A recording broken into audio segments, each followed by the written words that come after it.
There's one called Stepchild, which I really like, and there's one I've written for my wife, Diamond Lady, which I really like. It seemed to really kind of flow.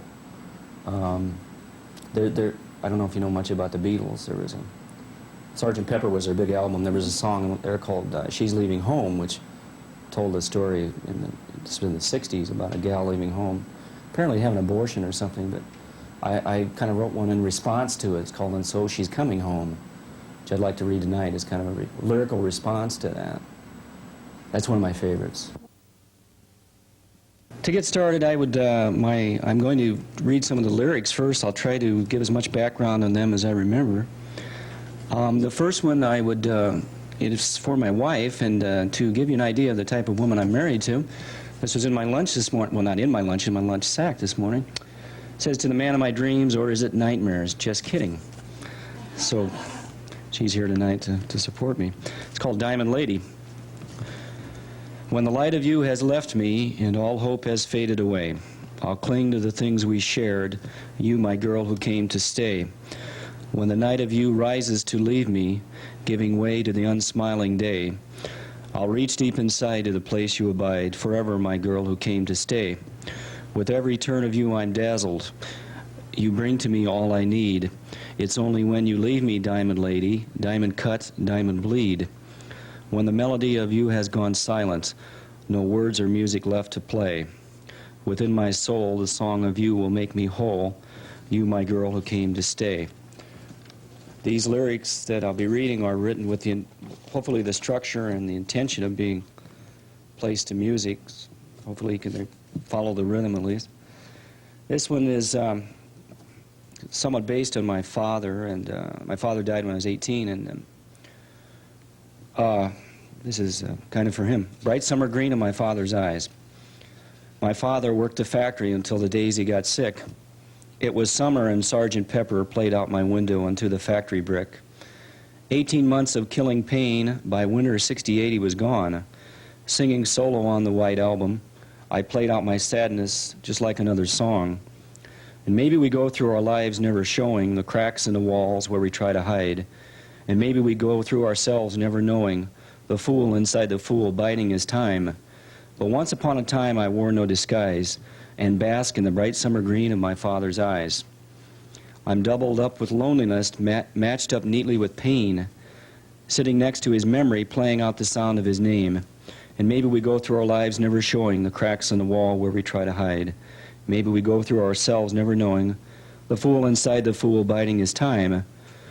But once upon a time I wore no disguise and bask in the bright summer green of my father's eyes. This next one I kind of adapted it, the lyrical idea, and it's kind of set to the melody of Chris Christopherson's song, Sunday Morning Coming Down. I wrote this first one I wrote in prison, so it's kind of that period of my life. It's called Blackbird Sunday, which is the name of one of the books, by the way. The twilight lays down in this sad city. In April she's come and gone. We're all alone this day through and through, crossing this bridge 1,000 days long. Another Blackbird Sunday, wishing I could fly away, but I'm stuck here in this Sunday, forever and a day. All the days circle around my heart, and the nights just run me down. I'm leaning back against the long limestone of a Blackbird Sunday coming down. Another Blackbird Sunday, wishing I could fly away, but I'm stuck here in this Sunday, forever and a day. The dying wind whips my words along the wires, just enough sun left to finish this song. I know you travel the cold distance between the fires. Blackbird Sunday, won't you take me along? Another Blackbird Sunday, wishing I could fly into the blue. But I'm stuck here, it seems forever. Blackbird Sunday, me and you. And this next one has several voices to it, unfortunately. The image that I tried to project when I put this together is of a very old, lonely lady. It's called Miss Amy Jones. Noonday Sunday, catches her by the window. She's got nowhere to go. Miss Amy Jones, silence falls like snow. She closes her hand, she lets go. Long-distance dreamer, her eyes on the sun. Standing alone, could be thinking of anyone. Miss Amy Jones sits naked in a wicker chair, and with her Colt 45 casually combs back her hair. all alone, Miss Amy Jones. Rain falling on the edge of town, she doesn't get around. One-time believer, twice burned, she let it all go. Along the acres her dream fields strain to grow. Miss Amy Jones swaying in a hot August noon, born a turn too late only to turn away too soon. Just shadow and bone, Miss Amy Jones. Miss Amy Jones is all just a silly mime for a long-distance dreamer racing time, Miss Amy Jones. A song written in 1967 by the Beatles did a song about a girl leaving home and wanting to go out on her own. And this is kind of a response. It's called And So She's Coming Home. It was a stained glass summer of '67, that early morning you left home. Sergeant Pepper played his part so well, you joined the band and left to roam. You were a wide-eyed, wide-open girl, loving a man in the motor trade. But now your arms full of trouble, heart screaming pain. Think back to that Wednesday morning and the choice you made. The years have gone 5 and 10, that stained glass summer, would you do it again? And so she's coming home to where she's never really been. It almost seems the universe was out of balance, the year the summer wheels took you away. Remember the morning you climbed into your dreams, did you think it would all turn out this way? Mama opens her arms, father stands by the door. You're drowning between two nightmares with no sight of shore. The years have gone 5 and 10, and so she's coming home to where she's never really been. This is entitled Stepchild.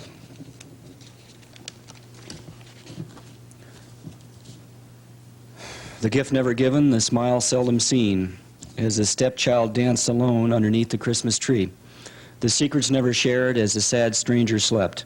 Across her mind no one dared keep track of the promises never kept. Me and my sad songs are just another part of the show. Like Jesus facing the west wind, we'll take our act on the road and never feel alone. I was your stepchild, never quite free of what you'd done to me. By now the wounds have grown over. In fact, they've grown up and walked away. And if I ever caught your eye, in my heart there's nothing left to say.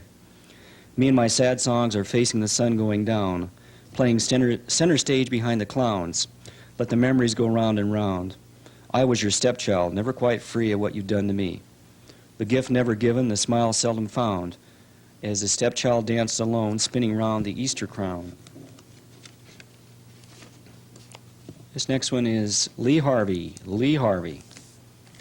Schoolbook depository, itchy fingers aiming for glory. I swear the air is still filled with the sound of your gun. Lee Harvey, what have you done?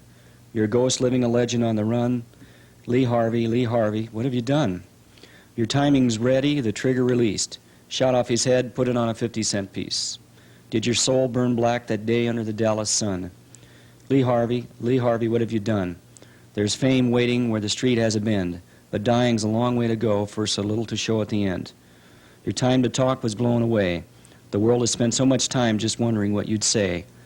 Lee Harvey, what have you done? This is called Ideal in Time. The lady stands at the stoplight. Her red dress glares in the sun. Straightens herself up, recalling how she once was tall and young. She carries her purse tightly and walks on as if in a race. The heat and the hurt and the memories sting like burns upon her face.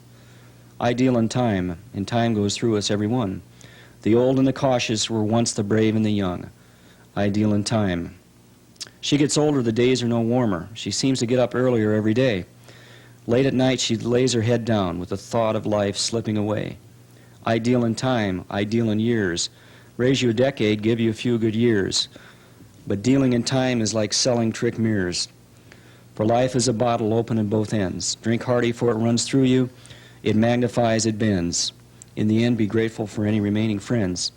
I know I deal in time. Okay, to continue on the happy note, then it's called One Calm Summer. One Calm Summer Day. This is kind of a down one. One calm summer day in 1991, he blew his brains out with a .45 and then his pain was done. One calm summer day in 1992, she took a slice of cold sweet steel and cut her wrist in two. Broken lives, broken trails. Fear is the killer that never fails. One calm summer day in 1994, at the end of his rope he pulled so hard, he felt his fear no more. Broken lives, broken trails. Fear is a killer that never fails. One calm summer day in 1995, at the end of a road, she drove off the bridge on one last midnight drive. I've been carrying these ghosts too long. I pray to be released. I pray to be strong. I pray to find the way to get through this calm summer day.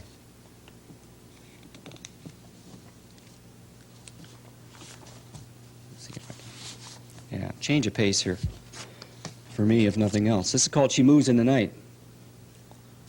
She is wind in my face, a breeze across my mind. She is all I'll ever take to give back what I'll never find. In tomorrow's sunrise, she is yesterday's sunset. The touch of all I remember and the sting of all I forget. When we kiss, the years unfold. Her body is starfire and the night is cold, and she moves in the night. She is fire to my soul, the moving tide of my heart. She is the sum of us together, though the miles keep us apart.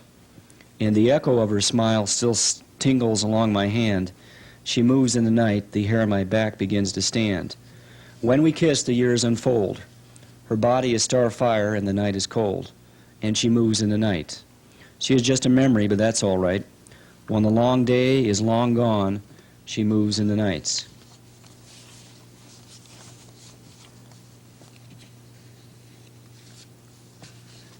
It's called Taking the Bitter with the Sweet.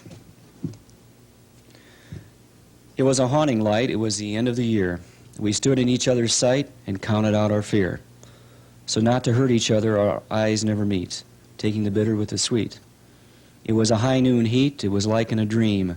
We shuffled our feet along the sidewalk steam, stepping slowly past the dust at our feet, taking the bitter with the sweet. Who can say between time and space, between dreams and reality, a trade-off is taking place? It was a hurting time, the past scattered on the floor, just another lonely gambler hoping for one more lucky roll. So not to hear myself, I don't dare repeat, taking the bitter with the sweet. Get these out of order here. It's called I Don't Trust the Winter's Sun. Every highway yearns to be a song. Every train whistle feels like it doesn't belong. And every man knows well the roots of his wrong. And I don't trust the winter's sun. It'll snow blind you, make the cold blood run, like a frozen river unable to go on. No, I don't trust the winter's sun. I can see the mood of the skies. I know the south wind is bringing warm lies, winter's love betraying with her well-worn disguise. And I don't trust the winter's sun. She appears friendly with a promise of someone, but she'll leave you paralyzed, unable to go on. And I don't trust the winter's sun. She's far less a friend than the summer dark. The winter sun will steal your thoughts and break your heart. The snows are blowing and the wind is time. She's left me here with a song and one less rhyme. Every highway drops you off alone. Every train whistle takes you further from home. Every man knows not to stare at the winter sun too long. And I don't trust the winter sun. Let's see here. This one, kind of a change of pace in the middle of it, and kind of two pieces really put together, but I hope I can bring them to you in one. It's called Ego. You can run, you can hide, you can bury your hope deep inside. You can dodge, you can duck, you can go ahead and play out your luck, but you'll never escape ego. Ego is its own universe. Ego makes the up and coming, the dying, and worse. Ego is no cure to its own curse. You can pray, you can say amen. You can cross your fingers until the very end. You can dance to the witch doctor's fears. You can sing along as the seas roar in your ears, but you'll never slip by ego. Ego is its own reason and rhyme. Ego is the punishment and the crime. Ego is the ending to its own bad time. Ego treat me like a bastard son. Whip me alongside my head just to have some fun. Twist me into different shapes like a broken toy. I go to sleep a happy man, but dream a lonely boy. Ego. Let's see if I got one more here.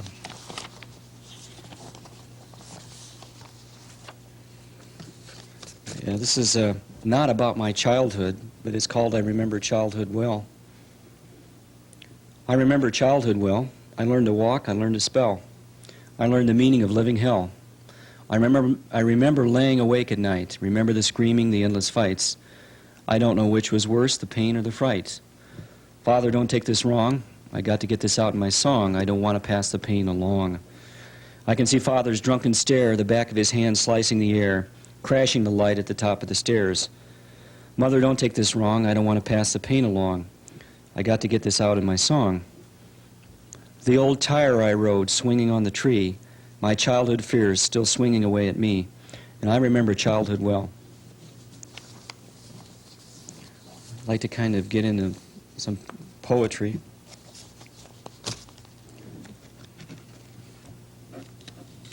First one's very short. Discussing cancer over lunch. Tiny bites swallow much. Second one is about my father.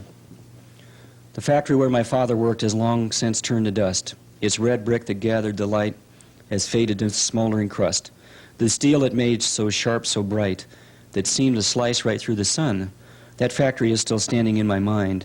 Its work is never done. Here we go. It's called The Resurrection Prayer of My Suffering Woman Child. There was when I was in 8th grade, there was one of my classmates, she was a girl, was dying, and like all kids, we didn't, we kind of made fun of her, and I was one of them that made fun of her.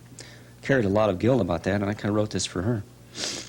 I see your shallow-pocketed skin nearly hidden by the contoured bed sheets. You sit at the asinine age when the step from child to woman must be taken, but you are stepping in another tense. A year ago, beauty ached and rocked your gentle frame. Now you waste away on the desert sands of each passing day. The mirror on the wall is witness to your fall. Cancer, the one-step dancer. Yet your eyes are testimony to life. Over death I can see your dawn, and I still hear the shout of the child in us all. Forever beauty shocked by life. We ask our souls to bend so much to hide our faces, and I would hide from your unpainted look, for it burns deeply my charred away life. But I can't revolve my face away into my chest. The entrance is barred by questions and my answering silence. I take your hand, but it drops in cold fall to dust. You are my night's whispering answer, my dawn's trembling hope, to death's heaving darkness. And when I bleed to wine, but fear latches my lips and swallows me deep in its hollowed gut like Jonah, my eyes will seek out your face in the last view. And as I turn to die, I will smile to you. Gee, that kind of got to me here. This one was written for a friend of mine, a really good friend. His brother was killed in a car wreck. And I kind of wrote it from maybe his point of view, or my point of view, what I thought he might feel. I never really said this. It's called God Come True. And with her face slapping the gray sky, Mama took the phone and cradled its answer to her bosom. Bottomless now, where once my brother had slept. His eyes stone heavy in sleep and quiet disregard for God. But now my eyes remain untried in this foggy world, yet my hate has found a pocket to grab somewhere near my heart. It steers me into darkness, and I wait for God. I have become the younger brother of a man who died hard in the morning, his last moment with full heart and rising eyes, plunged into the universe's side, riding the bullet car. I have become the younger brother and the only son, and I'm waiting for God. One more. It's called She Speaks of Long Ago. It must be somewhere near daybreak, but there is no light, and I realize there will be no light for a while yet. My struggle has just dawned, I know. My groping with darkness, my battle to forget my mother's eyes, restless with the present. A widow's window to the past, and she'll never close that window. She opens it high and eager, like a virgin holds her pulse before the shock. And the vampire night sinks its mouthful of dreams into her neck and whips her with my father's face, lashes never to forget. Each day dressed in my father's boots guards her side, and she falls to her knees, caressing the black shine. I turn away, empty my eyes, go deaf to her words. They are like dry riverbeds that crack deep and end in silence, and soon the cracks will meet. Morning foams and rinses clean my eyes. I see her rise in a room next to my soul, and I know as the night knows. The ankle-thin thread to her paper-tight shoes is her only thread to this earth, and in her posture she speaks of long ago. I guess, having gone through the penal system, I think it's I don't know, it's hard to put into words, but there's a great feeling of waste Yet then, if I wouldn't have went through the penal system, I might be dead by now with the things I was doing. So, looking back on it, I don't know, I'm kind of wandering with this, but looking back on it, I'm kind of grateful that I did go through the penal system. I don't know if I'm grateful if I wrote the journal. I don't know if it had much to do with that or not. I don't know. It's a different type of writing, and I'm not as comfortable with it. I guess I tend to express myself with kind of short little bursts of words, which are more adaptable to lyrics.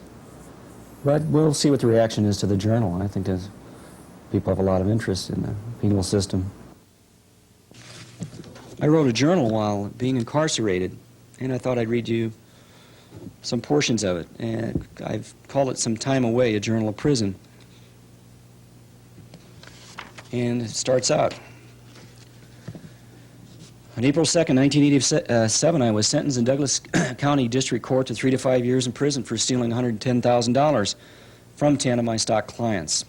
What I did was an elongated Ponzi scheme, using and gambling on stock option with new money to cover previously stolen money. I spent my first 7 days at the Douglas County Correctional Center, 2 months at the Diagnostic and Evaluation Center in Lincoln, and the remaining 14 months in the Omaha Correctional Center and in work release. While in the state's custody, I wrote down my thoughts and observations for a year. Day 1, Douglas County Correctional Center. Being processed is a long, tedious task, and the jumpsuit I wear is quite awkward. I'm clutching a towel, bar of soap, and a Bible, all state given when my name is called out. My ex-wife's lawyer is standing in another room with my sons, Reed and Bobby. They are startled to see my outfit, but they smile gamely. I try jokes, small talk, anything to make these few moments we have go well. Begin in the back of my head, slowly, painfully, a sensation of bone going to ashes. I feel I'm going to break down. Managing to stand up and embrace him as I leave, I am burning up. Reed is stoic as always, but Bobby begins to cry. I will carry those tears a long time. In the afternoon, I'm led into a locker room and told to strip down and hit the water. A stocky, bald, white guy with several tattoos moves over in the shower, and as I clutch my soap, he casually yells through the spray, "What are you in for? Theft?" Wait a minute, what are you in for? Theft. Armed? Yes, thank you. Damn, why am I getting Bill Murray macho cute now? He smiled slowly, turned his back to me, and began whistling. Day 3 already, so very quickly I've gone partially numb. Sometimes there seems to be nothing left to have feelings about. The door is iron, the walls are cold infused stone, the window a mere slit, only hinting at the world out there. My fellow inmates, mostly kids who have committed crimes of urgency, while high-wired, now revert back to childhood as they clamor for the right to choose which TV cartoons to watch. The intellectuals play cards and avoid arguing over the rules. The wary burn time with restlessness. Day 6. The undisputed leader, both in size and cunning of our module, is a black guy named Jimmy. Huge black shoulders, rippling muscles, absolute self-confidence, imperfect timing. He heads the mostly black module. Whether he's singing in sweet falsetto the Nestle's chocolate jingle, whistling up high the good, the bad, and the ugly theme, or merely doing a sexual rap down with the brothers on the virtues of white women, right now he is king, and damn it, he's cool. Night 6. A steady 3-beat pounding on the wall jars me out of a blank sleep. Someone calling my name urgently. I hear it twice and finally get out of bed. Adamson, I need to talk to you, man. It's Jackson. Next door, man, I need to talk. Yeah, okay, what's happening? It's my wife. They just took her into the hospital. I'm afraid something's wrong, man. I mean her going in like this, and the twins are not even due for a month yet. And I'm here and can't help or even call, man. Now, don't get excited. She's in the best possible place she could be. The best way you can help is to try to get some sleep and pray. A typical white man's answer, and Jackson, after a while, let me go back to bed. Next morning, I noticed he didn't make it out for breakfast. In fact, it was almost noon when he finally came out of his cell. He slowly walked past me, looked through my eyes, and said simply, "They died, man. They died." Day 7. We got our first exercise today. It was gym time, and I got involved in the basketball game. I learned quickly that the game in here is more furious than fast, more power than finesse, more show-off than pass-off. I also learned there are a few superb athletes that you call out the word paper when you anticipate a shot going in. The more picturesque the shot, the more paper is shouted. Day 10 is in Lincoln. 4 of the blacks and I were herded in the hospital room waiting for the usual medical exams. They talked of their past drug exploits. One told of hallucinating back in Vietnam while on an aircraft carrier that was bombarding a coastal village. There were bodies flying everywhere, but no real bodies to me. I could see them bones. They were skeletons. I could see right through them as they were burning and breaking. I was tripping so hard. Another told of drinking and drugging at the same time, with the humorous but dangerous result of driving down the middle of the interstate, thinking he was Pac-Man gobbling up the center stripes.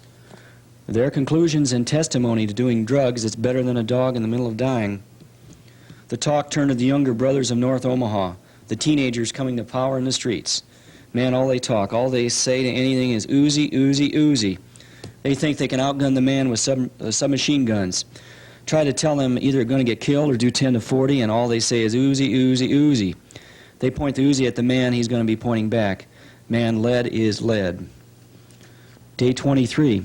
I share this 6-foot by 10-foot room with a black man, Ace, who claims to have shot 8 men, killing 2 1/2, including one man who he hurt so badly he wished he would have died, so I just count him as a half. But Ace carries a terrible burden.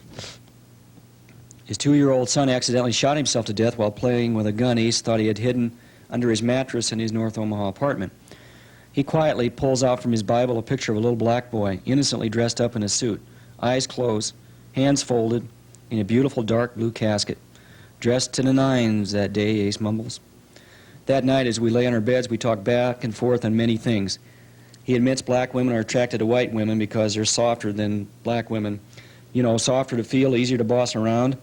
You get in a fight with a black woman, she'll fight back like a mother. She'll go after the hammer, she gets mad enough. White mamas, snow bunnies, you know, they like their men to be kind of mean. Day 24, some scenes, noises, smells, characters. Pimping T, restlessly shifting his feet back and forth, trying to talk with Red while at the same time avoiding his blasting breath. The preacher, a lean, smooth white guy, is running the pool table again. He's quick with a stick. He's a man being pulled apart by the spell of gambling and drugs. The basic hustle on one side, and Jesus, he says, is trying to pull him back on the other side. Off in the lower corner, a small cocaine deal is being finalized, while underneath the concrete stairs, Fast Freddy is running another poker game. Cigarettes are the currency, and Freddy is the house. Off high in the corner, on what is called the front porch, Fat Chicago is planning his next mail heist in a place far away from Chicago. His plans are near genius, and as Fat Chicago says, I don't need the damn money, I just need the challenge. Maybe. In the background, the TV is blaring out rock music, selling iced tea, chewing gum, running shoes, beer, deodorant. The crowd around the set is getting excited. I drift from scene to scene, cold and ghost-like, wondering what the hell I'm doing here. Day 27, it's early afternoon. I'm standing by the railing on the second floor, watching a pool game below. Out of the corner, I see Cash move up to my side and begin to talk. He's doing life here in Nebraska, and also has time due in Texas. Mostly if talk is right for murder. His voice is a low, calm monotone, and I begin to nod my head even though I can't hear everything Cash is saying. I realize for some reason he's telling me about his crimes. I could always feel it happening, feel my temper taking over before I could even stop to think what I was doing. It's just my pride, you know. Sometimes it's over something small, but if someone's trying to run one over me, well, man, pride and temper can be a mean mix. One time it happened right here in the prison. Some black guy thought he was tough, got up in front of me when I ain't doing nothing but watching TV and goes to change the channel. Before I could stop and even think about it. Cash continues his story but turns to face me suddenly, and I catch the quiet, still blue, cold fury of his eyes that look as if they were born at gunpoint. By then the blood was pouring out, squirting all over me, and then I really lost my temper. I damn near killed him, all over a damn TV program, all over nothing. But in here you just can't let anyone screw you over. I'm staring and nodding. His eyes flash down to the pool game below, and his voice squeezes out just a little anger as he continues. That new kid down there, he probably thinks he's going to screw me over. Borrowed 6 dimes last week, said he'd pay me back this week. Hell, if he'd asked, I'd have given him the lousy money. But he said he'd pay me back, and it's coming due. And he will pay me, or I'll put something across his head. Cash straightens himself up, winks, and walks away. I keep nodding in case he suddenly turns around. He came and went like a sudden summer storm. Day 28, another early morning. I wake up with unremembered dreams. Try to give myself a reason for getting out of bed. I sit there in a little light outside my slit window, but I know, as the guard starts yelling out our room numbers in rotation for breakfast, that it is dangerous to just lay back and think. There is one enemy and one enemy alone, futility. If I lay back and think back and stay back away from being involved in the present, I will give futility recognition, a brief deadly moment that can lead to granting it a reality all of its own, and then it will kill me. I noticed that while some of the inmates have photos of their loved ones, family, friends, etc. in their rooms, almost all also have a snapshot of themselves in their younger, more promising days, as if they can hold on to their youthful innocence by clinging to their Kodaks. They are saying to all who will listen, "This is how I was, this is how I can be again." Day 51, an early summer heat is coming on and some of the guys are getting restless. The pickup basketball games in the yard are becoming shoving and shuffling matches, with more and more jammed fingers, cracked bones, and bright bruises. Even the pool sharks, while roaming in the relative coolness of the air-conditioned module, have felt the heat. More games have balls flying off the table, chalk thrown on the floor, or the cue stick rippled and rammed hard in the calm green of the pool table. The older guys, however, play their endless games of spade or pitch, holding their expressions like face cards in their hands, cold, bored, and totally blank, oblivious to the game a higher power may be using them for. Day 59, woke up to a surprise. Today they're sending me to the Omaha minimum security facility 3 or 4 weeks ahead of schedule. A last breakfast in Lincoln, a few handshakes, and on the van to Omaha. A rather uneventful drive arrived shortly after noon in the Omaha Correctional Center. After a meal, I changed clothes and moved into my room. Later in the afternoon, I ran into a couple guys, including Ace, that I knew from Lincoln. We walked around the facility on a paved 1/3 mile track. You could see tennis matches, basketball games, softball, handball in the sky, the huge, laid-out summer sky. Day is 62, sitting down in my room, smoking my last Swisher Sweet, meditating and getting used to this place. I share this room with a young kid named Glenn, who came down from Lincoln the same day I did.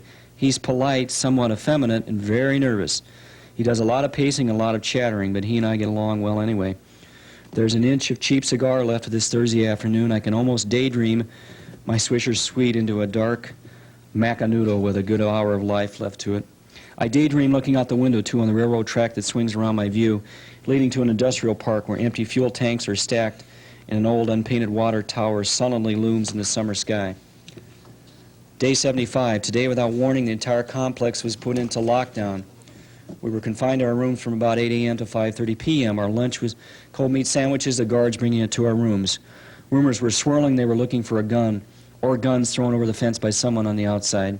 A room-by-room search failed to turn up any weapons, but apparently a lot of drugs were either flushed down toilets or flushed up by the guards.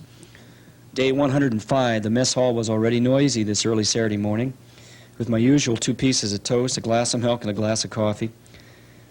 I sit down with Sam, Glenn, and Dixie cups, or more affectionately, just cups of the guy he scores dope for.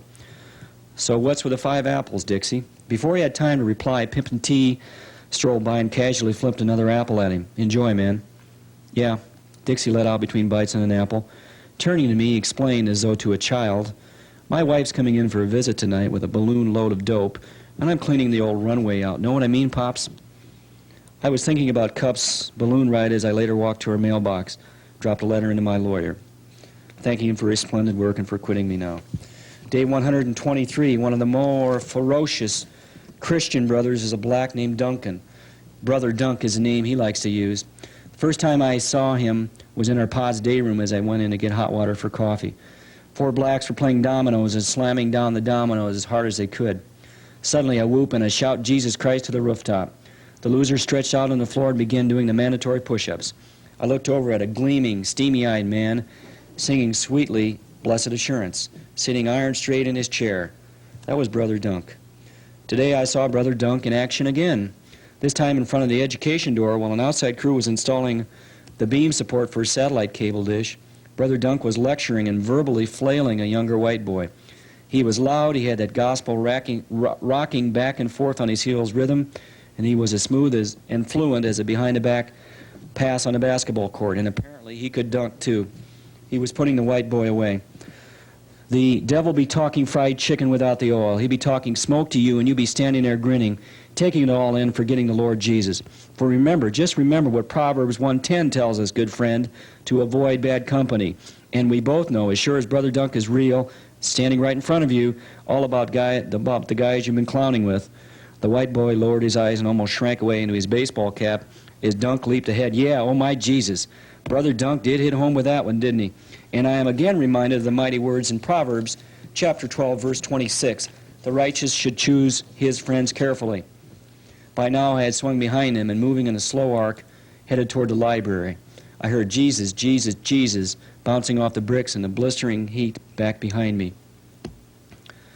Night 126, heading in for the night after some volleyball. A black guy I know by face only is leaning casually on the trash can in front of the pod. He turned square at me. Hey man, how old are you? Pardon me? I said, how old are you? 37. Light chuckle. Why? I've been watching you play, man. You're good. You hustle out there. You're really trying. You play a good game. I began to mumble a thank you or something, all the time thinking, what the hell does this joker want from me? But he had already turned and went in the pod. I leaned back against the wall. Here I am, a convicted felon with an MBA, divorced, bankrupt, alcoholic, living in a topsy-turvy, dizzy world of controlled hysteria, sometimes feeling like a volleyball caught dead in flight over the net with both sides waiting to spike me, feeling guilty because the last time I consciously tried to pray to God, I wound up reciting Roger Miller lyrics, feeling proud I remembered so much of his lyric output. And now some black SOB has stoked the fires long enough in the cold, dark half-light of the ounces behind his frontal lobe to give me his, quote, Old Man Hustler of the Year award. But I feel good. Obviously, the man knows his athletes. My smile is inward, drawn to a fine point. Night 127, had a note to see my concert night at 7:30. I found out I'm going across the street tomorrow to work detail as a van driver. Sam, who was on work detail and released 13 months before going on parole and then screwing up, said to me, you'll like it. You'll never see handcuffs again. Day 132, click, click. I just blew your head into next Wednesday. You're dead, man. You're dead and gone. Want to know why I just wasted you, man? Not wanting to pay any attention to this idiot holding his finger at me, prattling away, but realizing if I don't play along, he'll keep on anyway. I nod, yeah. 'Cause you come over here from OCC and got that driving job, man. The job I put in for 3 times. I wanted that job. Hell, you're making $3.29 a day and you get out of this place all day long. Me scrubbing dishes on a 12-hour shift and only getting $1.57. It sucks. His right eye was twitching very slightly and his feminine voice rose a little higher. Of course, my driving record, 3 speeding and 1 DMVI, might have stopped me from getting that job, and the nature of my offense. On those last 2 words, his voice grows calmer, more rhythmic, almost as if he were going to break into song. I looked into his youthful, faded blue eyes, his age betrayed by bushy, Andy Rooney eyebrows and gray hair. What are you in for? I finally asked. Armed robbery. I did 5 of them in less than 2 weeks back in '79. Specialized in drugstores. Got 15 to 20 years. Now I've done 92 months, got 34 to go. I'm on the downhill run. He took a gulp of coffee and told me about his crimes and about his lessons. You ban every damn gun in America, then you close down the gun factories forever. A man gets a different kind of nerve with a gun, and a harder crime just gets easier. I always had to be drunk or stoned before I robbed anybody, and even then I'd puke out the car window on the way back to Council Bluffs, but I never could have even dreamed about doing the crime without my gun. Night 199, got the afternoon van run tonight, and I'm taking a risk by driving off the route to drop off one of the guys at his job. It's risking a write-up, but I figure what the hell, I'm only going a few blocks north out of the way, and besides, I'm fascinated listening to the various radio reports and analysis as my former industry, Wall Street, takes a horrendous 500-point plunge. After dropping this guy at his job, I take a detour through the ghetto area of Omaha North 30th Street to Carter Lake, turning up the radio. Black Monday as a stunned and confused Wall Street counts its losses and buries its dead. What triggered this sell-off is not clear, but it seems to be, homeboy, hey van driver. Yeah, Rainbow, what do you need? From way in the back of the van, Rainbow and Nudgy, 2 young, lean, fast-talking blacks, looked at me through giggling and green smoke. Hey man, Thomas, you better lock our doors driving through here. This neighborhood's rougher than 3-day beer, and it's no place for sweet niggers like us. More giggling. In the east sky above the rough and decaying houses with their veins pulled out in the night, the moon rises over this unhappy, dismal pageant of low life, half-life, and lifers. Take us home, man. Take us back to Heartbreak Hotel. Another giggle, another puff of green smoke. Night 224, loud giggles from the hallway. Some blacks are grab-assing in front of the mod. 4 or 5 quarts of whiskey have been smuggled in. And KG, a savvy, stocky black, weaves by me, bouncing slowly off the brick walls. He gurgles a little at me, tries a wink, and then just laughs. In our bathroom, all 4 showers are on with no one in them. A sure sign the guys are blowing a little dope in the stalls. Deline Lucas, a tall, light black, is putting grease shine on his kinky hair. He is very happy. He is very high. Man, old van driver, I am so short. I am so damn short. Know how short I am? His eyes and voice rose together. I finally blurted out, no, how short? 7 nights and a wake-up. Just 1 damn week to go and I'm blowing in the wind. A second handful of grease and he rubs down his kinky head. I suddenly wonder what will I do if I ever see these people in the real world. Will there be smiles, handshakes, high-fives, or will there be awkward silence, averted eyes, hurried steps away? Will we simply avoid putting the connection of this sad, strange time together? Day 290, standing in the laundry room, my towels and shorts drying, while across the narrow hallway, the pay telephones are jammed by guys spending their dimes or waiting their turn. There are men pleading to their women for one more chance, just one other time together, I need to see you. Others are begging money, cigarettes, clothes. A few are threatening. Damn woman, you know no white man ever going to excite you after me. Get your blank together and listen close. I'll beat you so your skin won't have enough sense left to bleed. A young guy is crying, telling his mother about his drug write-up and how it might just delay my welcome home party, you know, Mom. The threatening man bangs down the receiver and hisses at it as it bounces off the hook. Another voice is hopefully uncertain, even as one free hand nervously folds and unfolds the lining around the front pocket. A new wave of guys comes in the phones. The pleading, the posturing, the hopeful tones of voices are patched together by lingering sentences. But the outside world can be cold, distant, uncaring, and painfully unaware, and it can body slam you quick with one phone call. Night 326, sitting in the day room, TV running and no one watching. I'm talking with Ring, a genial, giant black guy. This is his second time through the system, and he has developed a perspective on it all. I'm 38 years old. I've been in and out of jail since I was 10. Hell, man, I ain't never had a job for more than 3 months at a time. I need some money for some smack or bags. I hold up a place and just take it. If I hadn't got hooked on heroin when I was a youngster, I wouldn't need any money, just enough to live on. The conversation drifts a while, and then with a lurch, Ring leads forward and whispers with half a heart, I remember standing on the corner when I was a kid. A bunch of us young punks were standing around, laughing at the older guys in the other corner by the liquor store. They were passing a bottle around, falling down, getting juiced, getting sick, and we just laughed at them. Last time I was out, in '84, I went back to that street, and now we was standing by the liquor place, getting high and stoned, going nowhere.